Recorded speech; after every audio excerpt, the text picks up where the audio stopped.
Halo, kami dari kelompok Kolaber. Di sini kami akan mempresentasikan GDD atau Game Design Dokumen dari kelompok kami.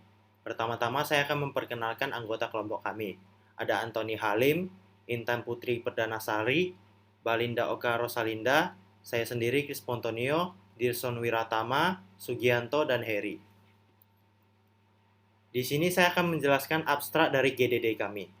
Petualangan Kolaber adalah game dengan genre platformer sebagai subgenre dari game action.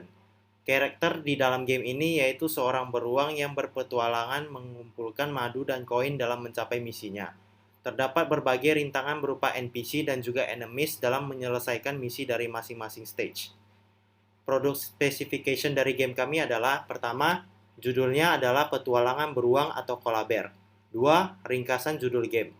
Petualangan Kolaber adalah game dengan genre platformer sebagai subgenre dari game action.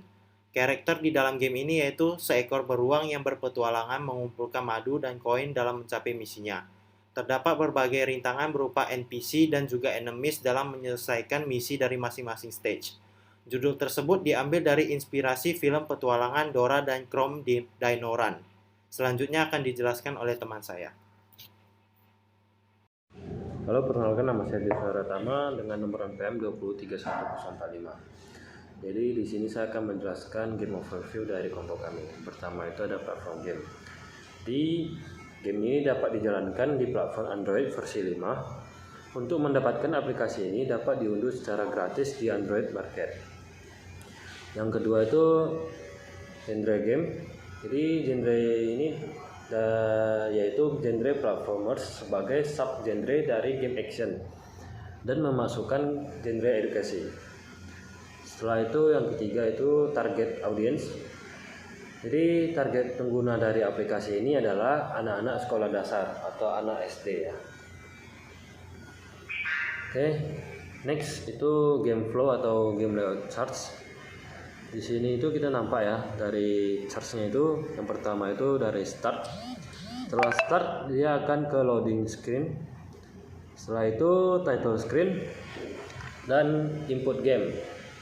Jadi setelah itu kita ke main menu. Jadi di main menu ini terbagi menjadi 3. Ada game option, new game, dan continue game. Jadi bila kita ke game option, dia bakal lari ke new game. Dan dari new game setelah kita masuk dia bakal lanjut ke play game. Dan kalau yang continue game dia tidak perlu ke new game, dia langsung ke play game. Jadi setelah itu masuk ke win or loss. Jadi jika kita win itu bakal ke next level. Oke. Lalu jika loss kita langsung ke high score-nya. Jadi langsung tahu berapa skor kita. Perkenalkan, nama saya Intan Sari, NPM 2031031. Di sini saya akan menjelaskan tentang game desain yang kami buat, yaitu Kolaber. Saya di sini menjelaskan tentang karakter game yang ada di game tersebut, yaitu ada beruang. Beruang adalah sebagai pemain utama, yaitu kedua ada enemies atau musuh yang terbang. Selanjutnya ada enemies yang sekitaran di bawah rumput. Selanjutnya ada koin dan kunci di dalam karakter game kami tersebut. Selanjutnya saya menjelaskan tentang cara bermain game dan mekaniknya, yaitu pertama kondisi menang, di mana kondisi menang ini player berhasil mengumpulkan kunci untuk membuka pintu selanjutnya dan melanjutkan game berikutnya. Kedua, di mana kondisi kalah player kehabisan heart yang disebabkan oleh enemies, yaitu pergerakan. Dalam permainan game tersebut yaitu ada pengendali kontrol yang mudah digunakan dan dipahami oleh kontrol player, yaitu arah panah kanan yaitu maju ke depan, arah panah kiri player mundur ke belakang, sedangkan arah panah atas player melompat, dan selanjutnya arah panah bawah ke bawah yaitu defense page atau melangkah selanjutnya, dan bar mengembangkan atau menyerang. Setelah itu ada tombol H yaitu pause and game. Yohan, saya akan menjelaskan tentang key game dan behavior finite state machine. Untuk key game-nya, kami memiliki 3 gambar yang memiliki fungsi berbeda-beda. Untuk kunci biru memiliki fungsi untuk membuka gerbang atau level selanjutnya. Dan untuk koin memiliki fungsi sebagai penambahan skor. Satu koin ini tuh bernilai 10 skor. Dan untuk gambar hati memiliki fungsi sebagai nyawa. Untuk selanjutnya, saya akan menjelaskan apa itu finite state machine. Finite state machine atau FSM adalah sebuah model komputasi yang dapat digunakan untuk mensimulasikan urutan logika atau representasi dari urutan eksekusi dan kondisi. Jika dilihat dari ke flowchart yang di sebelahnya itu, terdapat beberapa kondisi utama, yaitu loncat, jalan, dan menyerang. Untuk mengetahui behavior apa saja yang dimiliki oleh setiap karakter yang ada di game kami, adapun FSM yang kami buat untuk setiap karakternya yaitu player dan enemies.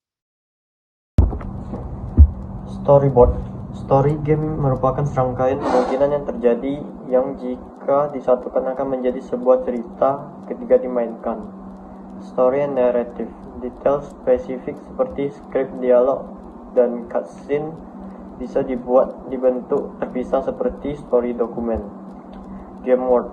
Deskripsi umum mengenai struktur dari dunia game interface. Karakter profile. Cerita latar belakang karakter, kepribadian, dan profil. Selanjutnya level. Mendeskripsikan jumlah, jenis, dan objek yang berinteraksi dari setiap level. Setiap tingkat harus mencakup sinopsis, bahan pengantar yang diperlukan, dan bagaimana hal itu disediakan, tujuan dan rincian apa yang terjadi di tingkat tersebut. Ya, seperti yang digambar, gambar pertama itu terdapat level 1, kelihatannya lebih mudah, sedangkan di level 2 sudah mulai ada beberapa rintangan baru. Oke, di sini saya akan menjelaskan interface. Nah, di sini mendeskripsikan tentang visual system, control, audio, help system. A. Visual system, interface menu, setting, kamera, dan lain-lain. Ada di sini ada interface menu, dan 2 interface setting, dan 3 level. Bisa lihat pada di gambar di bawah ini. Selanjutnya bagian interface. Di sini ada sistem kontrol, interface, kontrol game. Di sini ada audio, interface kontrol audio. Baiklah, selanjutnya saya akan menjelaskan AI dan art dari game design dokumen yang kami rancang. Yang pertama itu adalah AI atau Artificial Intelligence, di mana AI di dalam rancangan kami itu mendeskripsikan penggunaan dan pengaruh Artificial Intelligence dalam permainan kami, yaitu pada enemies-nya, karakternya, serta role dalam permainan tersebut.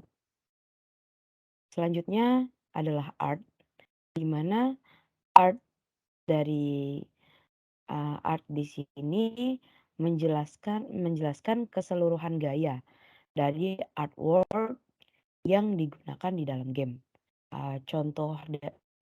Memberikan contoh dari background, sketsa dari semua karakter utama daripada game.